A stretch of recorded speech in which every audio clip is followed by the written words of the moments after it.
semuanya, kita mulai ke regular class untuk malam ini mengenai lesi karies dan lesi non karies. Ya, kita belajar dulu mengenai apa sih karies sebenarnya, gitu ya. Oke, menurut definisinya, karies sendiri dikatakan sebagai suatu proses hilangnya mineral ion yang secara kronis, jadi panjang waktunya. Jadi nggak bisa dalam waktu cepat terjadi karies. Dan prosesnya berkelanjutan, ya, dari jaringan gigi yang hilang, dari awalnya email, kemudian masuk ke dentin, kemudian untuk di bagian akarnya sementum, yang distimulasi dari adanya flora-flora bakteri dan produk yang dihasilkan dari bakteri itu sendiri. Ya, jadi kalau nggak ada bakteri, ya nggak ada karies. Gitu ya. Nah, jadi demineralisasi ya atau proses hilangnya mineral-mineral pada jaringan tadi itu diawali oleh adanya suatu reaksi, suatu keadaan yang ada pada biofilm. Jadi kalau biofilmnya keadaannya normal, netral, nggak ada karies. Gitu ya. Nah, keadaan fisiknya ini terjadi karena apa? Ya, terjadi karena adanya plak yang berakumulasi yang dibiarkan diam saja gitu ya. Jadi dia tidak hilang, tidak terganggu selama beberapa hari atau lebih, sehingga ada kandungan-kandungan bakteri yang dia mengubah dan dia bisa mempertahankan dirinya karena ada konsumsi makanan atau konsumsi sukrosa. Nah, keadaan biokimianya tadi sendiri itu berhubungan dengan produksi asamnya tadi yang dihasilkan karena biofilmnya tadi itu. Jadi biofilmnya kemudian menempel bakteri ini di atasnya biofilm, kemudian dia menyebabkan produksi dari asam yang dihasilkan dari metabolisme sukrosa ataupun gula lainnya, gitu ya. Nah, jadi karies sendiri merupakan penyakit yang multifaktorial. Nah, hal ini terjadi karena adanya lebih banyak demineralisasi dibandingkan dengan remineralisasi. Bedanya apa antara demineralisasi dengan remineralisasi? Bedanya ada pada demineralisasi, ini adalah proses hilangnya material pada gigi. Sedangkan remineralisasi itu adalah proses mengembalikan material-material yang hilang tadi. Gitu ya. Nah, dalam proses demineralisasi dan remineralisasi tadi, ada beberapa faktor yang memperberat atau memperparah demineralisasi dan dapat meningkatkan remineralisasi. Ya, jadi ada dua faktor nih. Ada destabilizing factors, ada protective factors. Untuk factors destabilizing ini, dia akan meningkatkan terjadinya demineralisasi. Nah, apa aja? Yang pertama adalah adanya konsumsi makanan-makanan yang asam, makanan yang manis, dengan keadaan plak yang cukup banyak. Ya, atau plak semakin banyak plak, dengan diet makan manis dan asam akan meningkatkan acid plak atau tingkat asam pada plak. Ya, itu yang pertama. Yang kedua adalah penurunan salivary flow, jadi penurunan laju alir saliva. Misalnya pada pasien-pasien yang memang memiliki kelainan seperti xerostomia atau memang mengkonsumsi obat-obatan tertentu yang dapat menyebabkan penurunan alur saliva. Kemudian pada pasien dengan low buffering and oral clearance atau pasien yang membersihkan karies, membersihkan OH-nya buruk gitu ya. Kemudian keadaan acidic saliva atau adanya erosive acid seperti misalnya pada pasien-pasien yang ada GERD atau pasien bulimia ya. Nah, sedangkan faktor-faktor protektif seperti adanya saliva yang baik, kemudian buffering capacity, kemudian adanya ion Ca dan PO4, kemudian adanya buffering and remineralization, serta kemampuan oral clearance yang baik pada pasien dan adanya exposure dari fluoride, itu meningkatkan kemungkinan terjadinya remineralisasi. Ditambah lagi adanya modifying factors. Apa aja modifying factors-nya? Kita lihat selanjutnya ya. Nah, ini modifying factors-nya ya.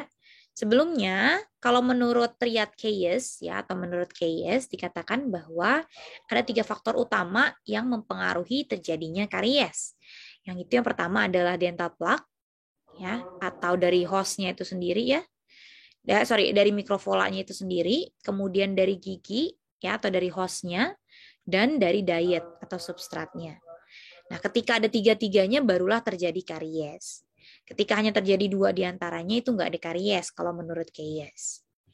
Nah, kemudian penelitian terbaru mengatakan bahwa tadi karies itu nggak cuma 3 faktor ini aja, tapi multifaktorial. Ya, di mana kariesnya sendiri terjadi ketika demineralisasinya itu lebih besar dibandingkan demineralisasi. Nah, ini ada beberapa faktornya sama sebenarnya ya dengan yang tadi ya. Kalau dia semakin banyak faktor yang patologikalnya, maka penyakitnya itu semakin parah atau dia disebut sebagai higher caries risk atau kemungkinan kariesnya besar. Sedangkan kalau protective factors-nya lebih banyak, kemungkinan dia low caries risk atau kemungkinan terjadinya kariesnya lebih sedikit. Oke. Nah, ini tadi mengenai host. Apa sih maksudnya host? Ya, maksudnya host gak cuma dilihat dari giginya aja ya, dari morfologinya, tetapi juga dari strukturnya. Maksudnya apa? Maksudnya adalah ada keadaan morfologi-morfologi yang menyebabkan kejadian karies ini makin cepat terjadi, yaitu pada area-area seperti pit dan fissure, kemudian area proksimal, serta area servikal. Kenapa sih bisa terjadi seperti itu? Karena gini, di bagian pit dan fissure itu clearance-nya atau pembersihan oralnya pasti akan lebih sulit ya dibandingkan area yang terbuka yang terlihat gitu ya. Oleh karena itu biasanya untuk mencegahnya kita menggunakan pit fissure sealant atau area pit fissure yang dalam ditutup dengan menggunakan sealant agar sisa makanan dan bakteri tidak bisa masuk ke dalam sela-sela di antara pitnya tadi. Kemudian ada lagi area proksimal. Sama ya, ini juga sama kemungkinan besarnya karena cleansing yang kurang baik gitu ya. Karena di bagian area proksimal, terutama pada pasien yang titik kontaknya tidak baik, seperti pada area yang memiliki kontak bidang, gitu ya, atau memang sudah memiliki spacing, ya, pasti akan lebih buruk. Kemudian selain dari morfologinya juga dilihat dari struktur giginya. Ada pasien-pasien tertentu yang memang memiliki kelainan pada struktur email bawaan gitu ya. Jadi emailnya lebih tipis, lebih berpori dibandingkan pada gigi yang normal. Nah, pada kasus-kasus seperti ini menyebabkan karies pasti akan lebih mudah terjadi dibandingkan pada pasien yang memang emailnya normal. Nah, secara keseluruhan biasanya karies itu lebih banyak pada area anterior bawah ataupun molar di rahang atas di bagian bukal. Ya, kenapa?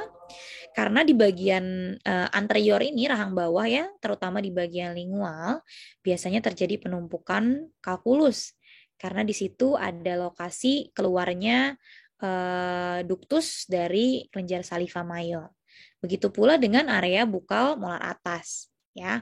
Itu merupakan area keluarnya ductus kelenjar saliva mayor.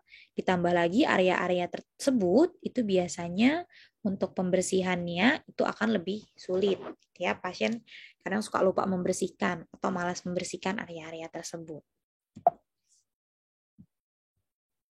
Ini tadi ya area-area di mana karies paling sering terjadi. Itu contohnya tadi di bagian pit dan fissure di bagian oklusal, kemudian di kontak area ya, di titik kontak, dan di area servikal. Kenapa di area servikal tadi lupa belum kebahas? Di area servikal kemungkinan besar terjadinya karies adalah karena di bagian perbatasan ya di cemento-enamel junction antara sementum dan enamel itu dia biasanya enamelnya lebih tipis ya atau ada gapping di antara keduanya. Jadi tidak bertemu nih antara sementum dan enamelnya sehingga menyebabkan kemungkinan terjadinya karies itu akan lebih besar. Ya, seperti yang kita tahu di bagian enamel itu merupakan bagian yang paling termineralisasi ya, paling tebal ya, paling banyak material anorganiknya dibandingkan dengan dentin maupun sementum. Jadi urutannya yang paling banyak materialnya itu adalah material anorganiknya itu adalah enamel, kedua sementum, ketiga dentin. Ya, oleh karena itu biasanya kalau karies sudah sampai dentin, biasanya dia semakin cepat terjadi progresivitasnya dibandingkan ketika masih pada area enamel. Ya. Nah, ini mengenai saliva tadi, ya. Ketika ada saliva ya yang menempel pada gigi dan dia memiliki ketebalan sekitar 1 mikrometer, biasanya disebut sebagai pelikel. Jadi pelikel itu memang normal ya ada di dalam rongga mulut. Nah, yang tidak normal adalah ketika pelikel tadi bercampur dengan plak dan bakteri sehingga dia menghasilkan suatu substansi yang disebut sebagai biofilm. Jadi biofilm sendiri itu merupakan kumpulan sel mikroorganisme, khususnya bakteri yang melekat di suatu permukaan dan dia diselimuti oleh pelekat karbohidrat yang dikeluarkan oleh bakteri atau biasa disebut sebagai LPS, lipopolisakarida. Nah, selain sebagai biofilm atau pelikel tadi, saliva sendiri sebenarnya dia bisa berfungsi sebagai protecting factors.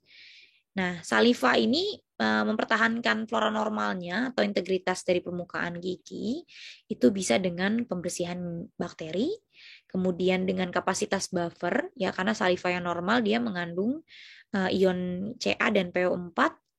Kemudian dia juga memiliki antibakterial di dalam salivanya ya seperti IgA ya atau imunoglobulin A dan dia memiliki kemampuan untuk melakukan remineralisasi. Nah, kapan sih saliva tidak dapat berfungsi sebagai protecting factors? Ini biasanya ketika salivanya kental ya, tidak cair. Ya, atau misalnya pada pasien yang misalnya dibuka nih rongga mulutnya dia berbuih ya. Nah, itu kemungkinan besar salivanya tidak bisa berfungsi sebagai protecting factors. Nah, tadi seperti yang kita sudah bahas, di mana saliva itu bisa menjadi sumber utama proteksi yang ada di dalam rongga mulut. Nah, unstimulated saliva atau saliva yang tidak terstimulasi itu mengandung buffer tadi ya sudah kita bahas yaitu Ca2PO4 dan Ca2+ dan HPO4. Apa sih bedanya unstimulated saliva dengan stimulated saliva? Unstimulated saliva adalah saliva yang ada di dalam rongga mulut tanpa terprovokasi. Jadi pada keadaan pasiennya misalnya lagi diem aja, kemudian pasiennya lagi duduk, baru duduk langsung disuruh buka mulut gitu ya, pemeriksaan, itu merupakan unstimulated saliva. Bedanya dengan stimulated saliva itu adalah keadaan di mana salivanya dipancing keluar. Ya, dipancing keluar dengan cara pasiennya diinstruksikan untuk mengunyah atau makan makanan yang asam. Ya, atau kalau dalam pemeriksaan itu pasiennya bisa diinstruksikan untuk mengunyah parafin wax atau wax yang tidak ada rasanya gitu ya. Jadi seperti malam biasa dia. Nah, bedanya dengan unstimulated saliva, stimulated saliva ini biasanya kemampuan buffernya atau laju alirnya itu lebih besar, lebih banyak dibandingkan dengan unstimulated saliva. Ya.